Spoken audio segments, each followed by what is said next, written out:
Hi, everyone. This is Aaron Merriman with Lujan Merriman Development Group.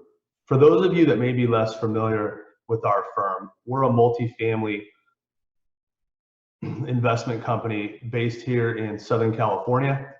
We focus primarily on A-plus coastal locations in Orange County and LA County. One of my primary roles at the firm is capital raising. And so because of that, I speak with a lot of great folks all around the country. And that's even more so in these difficult times that we're in right now and the impact personally and economically that the coronavirus is having. Excuse me. Uh, one of the investors that we have, I wanted to bring on today because him and I spoke last week, and he has some really tremendous insights around the volatility that we're seeing in the market and how we can really look at it and take direction for the future. Matt is not only an investor of ours, as I mentioned, but he's also a wealth planner. So I'm really excited today to create a format that we can share some of these messagings going forward. So again, I'm really excited to bring on Matt Doran with Sage Wealth Planning. So thanks a lot, Matt. Good morning. Thank you, Aaron. Glad to be here. Yeah, it's an uncomfortable time, and I'm happy to share some context about what's going on. And remember, many people in the investment community now are there because they have to be, not because they want to be. Although a lot of people find it interesting and engaging, we're really seeing a change in the landscape that's been underway for 3 decades now, and that was primarily due to longer life expectancy and low interest rates essentially made pension systems unviable. There are still some out there, but they're far less prevalent than they used to be. And so the tailwinds have been pushing people to own investments for a really long time. And the reason I mention that is, for many people, this is the first downturn they've seen, the first really big downturn they've seen. And for everyone else, it's been quite a long time. So it can be uncomfortable watching your portfolio decline in value so rapidly or make these wild swings. And so what I thought we'd do today is just talk about a little bit about why that's happening. So is there any specific thing you'd like me to jump in on first? Well, I think some of the things that we were talking about the other day, as far as the way that the bond market and the equity market can move inversely, but then directionally in the same direction, depending on where it's going. Yeah, great point. And so one of the reasons, of course, I'm a real estate investor in your fund is very much the same kind of advice that I'm giving to everyone else. So a little bit of backdrop. First, the valuations on investments across the board just 5 weeks ago were at or near all-time highs.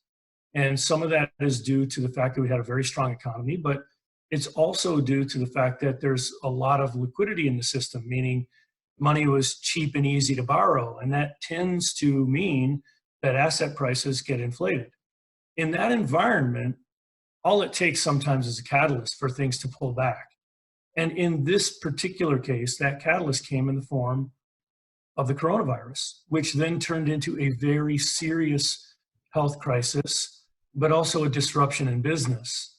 So without getting super technical, stock prices are predicated on earnings. And when businesses are interrupted, it's very difficult to put any kind of visibility on what they'll earn.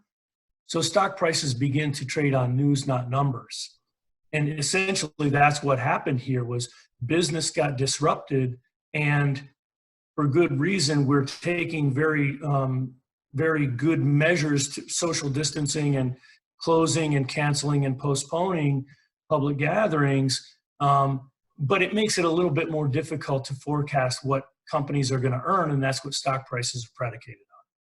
So with that in mind, just a little bit on the bond market, what probably didn't get as much headlines as the stock prices did was that we had a dislocation in the oil market about a week ago due to oversupply. You've probably noticed that at the gas pump.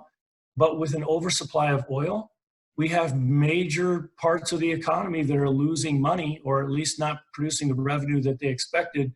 It created concerns about their ability to service their debt, and that translated into challenges in the credit market. So again, without getting overly technical, credit is the backbone of our economy. no matter where you look, it's an important part. It's a lubricant for economic activity. And when there's dislocation in the credit market, it spells trouble for everything. So we really had some reaction to that made for these wild swings. No, that makes a lot of sense. And, we're on the real estate side, we're definitely seeing that on our side of the business in the short term. As you know, our business is really built on, acquiring a product through a bridge loan, renovating it, stabilizing it, bringing it back to market, and then refinancing it, right? And refinancing it into, a really nice bank loan, very conservative, low interest rate, long term. And what we're seeing right now, initially rates went, Fed funds is nearly zero, right? But interest rates haven't gone that way. And so, and the banks are getting nervous about, rent payments and everything that's going on. And so we're having to work through that. So it is, it is a short-term strain on the system, but we just have to work through it. But the other side of it is that we are seeing, and we're just starting to see some bubble up of some pretty interesting opportunities where somebody needs to sell. If you have to buy all cash because the banks won't even give you a loan, then that's a pretty small slice of buyers that are able to even do it. And so then that's going to drive the prices in the short term down. But in the long term, knowing what we do, knowing the units and the buildings that we've brought to market that we've completely renovated and rented out just in the last 30 days, we have had some softening of rents, but nowhere near the drop in prices that we're seeing. And so we're very, very optimistic in the long term with the opportunities that are going to be out there, and even with the stuff that we already hold. I think you just illustrated two really great points that we talk to clients about routinely. And the first is that saving and investing raises the standard of living for everyone.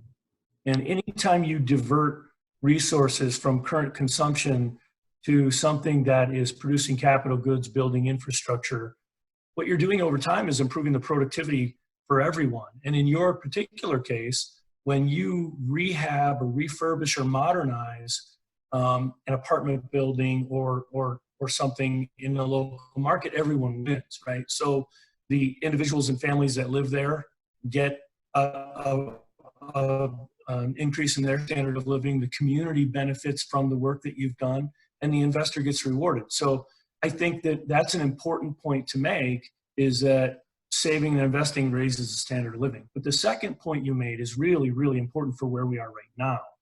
And that is, not everybody in the marketplace has the same agenda or time frame. And if you have somebody who needs to raise cash by selling an asset for whatever reason, they have to meet an obligation, they were invested on borrowed money, whatever it might be, but they end up selling at prices that are departing from the norm. And that creates opportunity for you, right? No, the same thing is. Go ahead. Yeah. So when somebody has to sell, it's very different than somebody who doesn't have to sell. I mean, the agendas are different, the timeframes are different. Some investors in all markets are only looking for price movement, and others are looking for more what we would call total return. And one of the things I like so much about your approach to what you do, which also has lots of players in it, is very similar to the space that we're in. Not everybody has the same agenda or the same approach. And one of the things that we believe strongly in is total return. So what that means is equities tend to appreciate over time. And if you hold them through long cycles, you increase the likelihood of getting appreciation. But things that pay you while you're holding them make the ride a lot smoother. No, definitely. And that is very much key to our investment strategy, right? So when we bring these buildings back to market and they've been renovated and they've been stabilized with new rents, we've added a huge amount of value to those buildings. So the investors not only have that value, but now the buildings with the rents that they're generating are getting really healthy yields. And many of our properties, once they're renovated and stabilized at the project level, they're generating anywhere from 9 to 13% yield. If there's, and some of the stuff now where we're seeing where just in the short term, a building that was, priced at X is now 25% below, last month versus this month. The rents did not cut that much. The rents, so there's actually an opportunity to kind of capitalize on that short-term drop because it is a more illiquid security or illiquid investment, right? And so actually get higher yields. And then as the markets come back, you'll get that continued value increase. But to your point earlier, it is, we're never in a hurry. We call ourselves opportunistic sellers, and we'll sell if it makes sense. Otherwise, we're not. We're going to sit back and collect cash. I look at it very similarly, and what you just described in rents is it's a good parallel for dividends, right? So a stock's price is essentially the best guess current value of the entire company. A dividend is the share of the cash flow that the company is generating. And we tend to look at stock investing very similar to the way you just described rent, is if we can hold things for the long term, and we're not thinking of them as stocks, we're thinking of them as companies. And if we can hold companies for long periods of time and they're well managed, we think that'll be a profitable endeavor for us. It's similar to properties. You're not buying a property with the idea of selling it in the short term. You're buying it with the intent of holding it for the long term. And I think that puts us in a pool with different investors. So there are people who are only looking for price movement in your market and mine. Right? Some people in the housing market are flipping houses, and it's not to say they're not adding value, but their time frame is very different than yours. And we see it similarly on our side. No, I agree, and that also becomes a completely different risk profile as well. And risk is Correct. a hard thing to quantify, and people don't usually do a good job of that. But I agree. I mean, we buy every building with the feeling that we will hold this thing forever if we want to, right? Because that's how much our business is really predicated on creating an experience for our tenants and creating that emotion. So yeah, absolutely. So, well, no, those are good points. And one of the things that we talked about before that I think is super cool is your view on the IRS and the IRS being your business partner. So talk a little bit about that, because I think it's a great way to look at things that I've never heard before. Yeah, I wish I could take credit for the phrase. I've read it in a few different places, but I think conceptually it makes a ton of sense that the Internal Revenue Code is really a collection of rules, structures, and incentives that are available to everyone. The challenge is that they aren't necessarily employed by everyone or understood by everyone. And I think when people do understand that the incentives are in place, it encourages investment. So here's a quick example.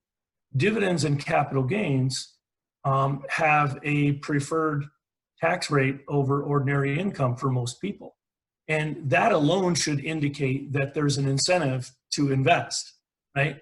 It helps the economy. It provides the capital necessary for growth, expansion, and increased productivity. So on your side of the equation, and one of the reasons we like to invest in real estate as part of a diversified portfolio, is that when you own hard assets like apartment buildings, you get to depreciate those assets over their useful life, which makes the income it's producing extremely tax efficient. And one of the things that we often see isn't well understood is, I think everybody's heard diversify, right? And what they understand that to mean is don't put all your eggs in one basket. But what we see it to mean is ensure that you have assets that march to their own beat.